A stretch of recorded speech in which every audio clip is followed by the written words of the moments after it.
نحمده ونصلي على رسوله الكريم اما بعد فاعوذ بالله من الشيطان الرجيم بسم الله الرحمن الرحيم رب اشرح لي صدري ويسر لي امري واحلل عقدة من لساني يفقهوا قولي۔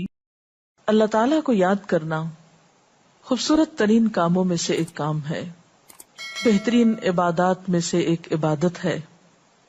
قرآن پاک میں اللہ تعالیٰ اس کے بارے میں فرماتے ہیں وَلَذِكْرُ اللَّهِ أَكْبَرُ، اور اللہ کا ذکر بہت بڑا کام ہے، بہت اچھا کام ہے۔ حقیقت یہ ہے کہ انسان جس چیز سے محبت کرتا ہے اس کو ضرور یاد کرتا ہے، اس کا ذکر کرتا ہے، دل ہی دل میں بھی اور زبان سے بھی، کیونکہ جس چیز کی محبت انسان کے دل میں ہوتی ہے وہ چیز زبان پر آ کر رہتی ہے۔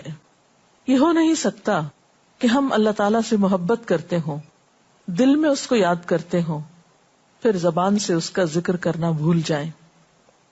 ذکر الہی تو بندہ مومن کی زندگی میں غیر محسوس طریقے سے شامل ہو جاتا ہے، اس کی اس طرح عادت ہو جاتی ہے کہ انسان اٹھتے بیٹھتے چلتے پھرتے تنہائی میں سب کے بیچ میں بیٹھ کر اپنے رب کو یاد کرتا رہتا ہے، دل ہی دل میں یا زیر لب وہ اپنے رب کو کسی حال میں بھی نہیں بھولتا۔ اور بھولے بھی کیوں؟ اس لیے کہ اس کی ذات پر رب کے احسانات ہر ایک سے بڑھ کر ہیں، اس کی نگاہیں ہر طرف رب کے کمالات دیکھتی ہیں، وہ ہر طرف رب کی نعمتوں کو دیکھ کر سرشار ہوتا رہتا ہے۔ وہ جس طرف بھی نظر اٹھاتا ہے وہیں اس کو رب کی قدرت اور تخلیق نظر آتی ہے، اپنے سامنے دائیں بائیں اوپر نیچے ہر طرف زمین آسمان جو کچھ بھی بنا ہوا ہے، جو کچھ بھی پھیلا ہوا ہے وہ سب اس کے رب کا بنایا ہوا ہے، پھر وہ اس رب کو کیسے بھلا سکتا ہے۔ قرآن پاک میں اہل ایمان کو ذکر کرنے کی تلقین کی گئی ہے۔ اللہ سبحانہ وتعالیٰ فرماتے ہیں فَاذْكُرُونِي أَذْكُرْكُمْ، تم مجھے یاد کرو، تم میرا ذکر کرو، میں تمہیں یاد کروں گا۔ ایک اور جگہ پر فرمایا وَاذْكُرْ رَبَّكَ فِي نَفْسِكَ تَضَرُّعًا وَخِيفَةً وَدُونَ الْجَهْرِ مِنَ الْقَوْلِ بِالْغُدُوِّ وَالْآصَالِ وَلَا تَكُن مِّنَ الْغَافِلِينَ، اور اپنے پروردگار کو دل ہی دل میں عاجزی اور خوف کے ساتھ اور آہستہ آواز سے صبح و شام یاد کرتے رہو، اور دیکھنا غافل نہ ہونا، یعنی رب کی یاد سے کبھی بھی غفلت اختیار نہ کرنا۔ ایک اور جگہ پر فرمایا وَاذْكُرُوا اللَّهَ كَثِيرًا لَعَلَّكُمْ تُفْلِحُونَ، اور اللہ کا ذکر کرو کثرت کے ساتھ، بہت زیادہ، کیوں؟ لَعَلَّكُمْ تُفْلِحُونَ، تاکہ تم فلاح پاؤ، کامیاب ہو جاؤ۔ اس سے پتہ چلتا ہے کہ اللہ تعالیٰ کو یاد کرنا کامیابی کی علامت ہے، اللہ کے ذکر میں کامیابی کی ضمانت ہے۔ مومن مردوں اور عورتوں کی صفت قرآن پاک میں یہی بیان کی گئی ہے کہ وہ بہت زیادہ اللہ کا ذکر کرنے والے ہوتے ہیں۔ سورۃ الاحزاب میں آتا ہے وَالذَّاكِرِينَ اللَّهَ كَثِيرًا وَالذَّاكِرَاتِ، اور اللہ کا ذکر کرنے والے مرد اور اللہ کا ذکر کرنے والی عورتیں جو کثرت سے اللہ کا ذکر کرتے ہیں۔ کثیراً اعد اللہ لہم مغفرۃ واجرا عظیما، اللہ نے ان کے لیے بخشش اور بہت بڑے اجر کا وعدہ کر رکھا ہے۔ اور پھر یہ کہ ذکر کرنے کے لیے کوئی خاص وقت مقرر نہیں، انسان ہر حال میں ذکر کر سکتا ہے، ہر وقت میں ذکر کر سکتا ہے۔ نبی صلی اللہ علیہ وسلم کے بارے میں آتا ہے کان یذکر اللہ فی کل احیانہ، آپ ہر وقت میں یعنی ہر قسم کے وقت میں، دن میں یا رات میں، صبح میں یا شام میں اللہ کا ذکر کیا کرتے تھے۔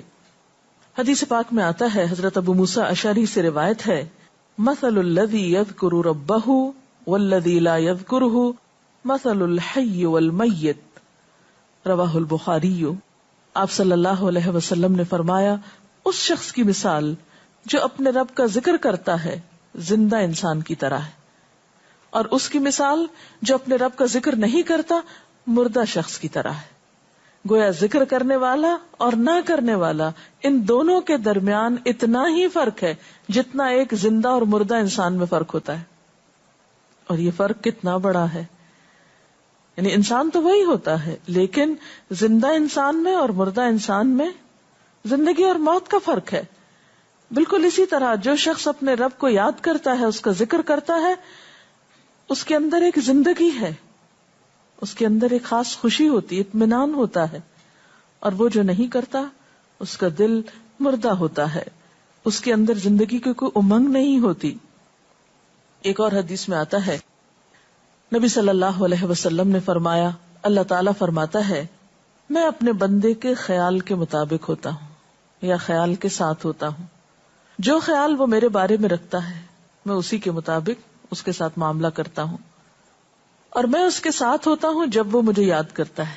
گویا ذکر کرنے والے اللہ کی مدد کے مستحق ہوتے ہیں، یعنی اللہ ایسے بندوں کے ساتھ ہوتا ہے جو ذکر کرتے رہتے ہیں. اگر وہ مجھ کو اپنے دل میں یاد کرتا ہے تو میں بھی اس کو اپنے دل میں یاد کرتا ہوں، اور اگر وہ مجھے کسی جماعت میں بیٹھ کے یعنی کسی گروپ میں یعنی پبلک میں بیٹھ کے یاد کرتا ہے تو میں اس کو اس سے بہتر جماعت میں یاد کرتا ہوں، یعنی فرشتوں کی جماعت میں یاد کرتا ہوں. تو گویا فاذکرونی اذکرکم، تم مجھے یاد رکھو میں تمہیں یاد رکھوں گا. تو جو شخص بھی یہ چاہتا ہو کہ اللہ تعالیٰ اس کو یاد رکھے، اس کی مشکل میں اس کی مدد کرے، تو اس کے لیے کیا ضروری ہے کہ پھر وہ ذکر کرتا رہے.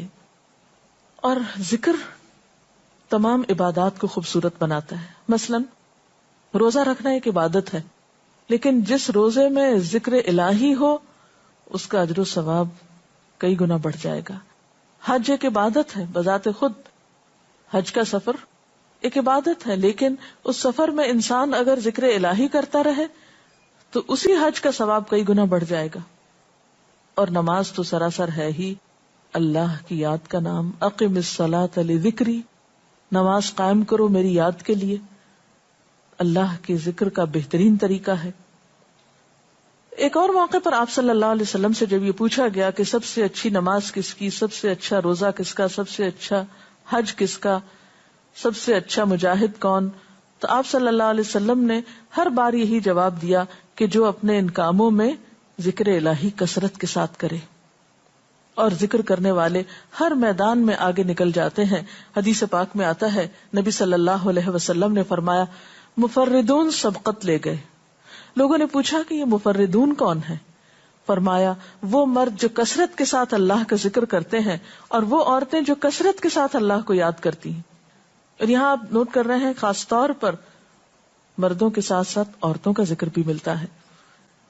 حضرت عبداللہ بن بصر فرماتے ہیں کہ ایک شخص نے عرض کیا یا رسول اللہ صلی اللہ علیہ وسلم، بے شک اسلام کے احکام مجھ پر بہت ہیں، یعنی ذمہ داریاں بہت ہیں، کرنے کے کام بہت ہیں.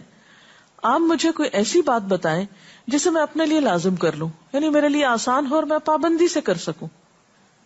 تو آپ صلی اللہ علیہ وسلم نے فرمایا لا یزال لسانک رطبا من ذکر اللہ، کہ ایک چیز پابندی سے پکڑ لو، اور وہ کیا کہ تیری زبان ہمیشہ اللہ کے ذکر سے تر رہے، ہر دم اللہ کو یاد کرتے رہو.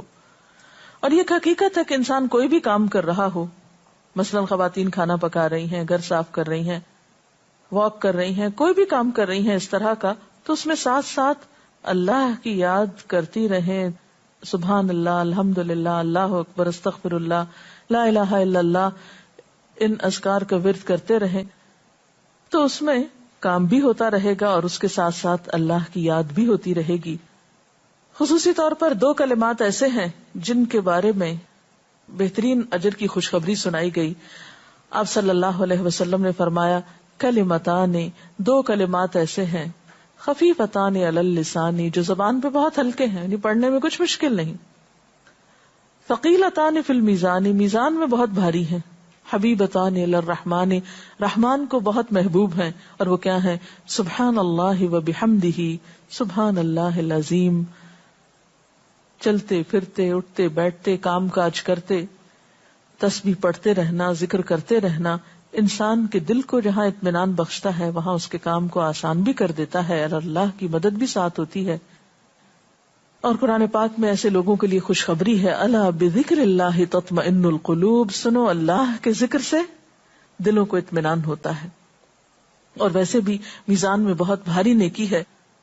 ایک حدیث میں آتا ہے کہ رسول اللہ صلی اللہ علیہ وسلم نے لوگوں سے پوچھا، کیا میں تمہیں نہ بتاؤں کہ تمہارے اعمال میں سب سے اچھا عمل، سب سے پاکیزہ اور تمہارے درجات کو سب سے زیادہ بڑھانے والا، اور جو تمہارے لیے سونے چاندی کے خرچ کرنے سے زیادہ بہتر ہو، اور اس سے بھی بہتر ہو کہ تم اپنے دشمنوں سے ملو، ان کی گردنیں تم مارو اور وہ تمہاری گردنیں مارے، تو کیا ایسا عمل نہ تمہیں بتاؤں؟ صحابہ نے عرض کیا، ضرور یا رسول اللہ صلی اللہ علیہ وسلم، ہمیں ایسا عمل بتائیے. تو آپ نے فرمایا وہ اللہ کا ذکر ہے. یعنی تمام اعمال میں وہ سبقت لے جاتا ہے. اسی طرح ایک اور حدیث میں ہے، رسول اللہ صلی اللہ علیہ وسلم نے فرمایا کہ جب بھی کچھ لوگ بیٹھتے ہیں اور وہ اللہ کا ذکر کرتے ہیں، کسی مجلس میں اکٹھے ہو کر بیٹھتے ہیں، تو اللہ کی رحمت ان کو ڈھانپ لیتی ہے، ان پر سکینت نازل ہوتی ہے. اللہ تعالیٰ ان کا اپنے ہاں ذکر کرتے ہیں. گویا اکیلے بھی ذکر کیا جا سکتا ہے اور کسی مجلس میں اکٹھے بیٹھ کر بھی. پھر اسی طرح صبح و شام بھی، جیسا کہ قرآن پاک میں آتا ہے، وَسَبِّحْ بِحَمْدِ رَبِّكَ قَبْلَ طُلُوعِ الشَّمْسِ وَقَبْلَ غُرُوبِهَا، اپنے رب کی تسبیح بیان کرو سورج نکلنے سے پہلے اور اس کے غروب ہونے سے پہلے. ایک اور جگہ پر آتا ہے وَسَبِّحْ بِحَمْدِ رَبِّكَ بِالْعَشِيِّ وَالْإِبْكَارِ، اپنے رب کی حمد و ثنا بیان کرو عشی کے وقت یعنی عصر کے وقت، والابکار اور صبح کے وقت. عشی کا لفظ جو ہے یہ زوال شمس سے غروب شمس کے درمیانی وقت کو کہتے ہیں.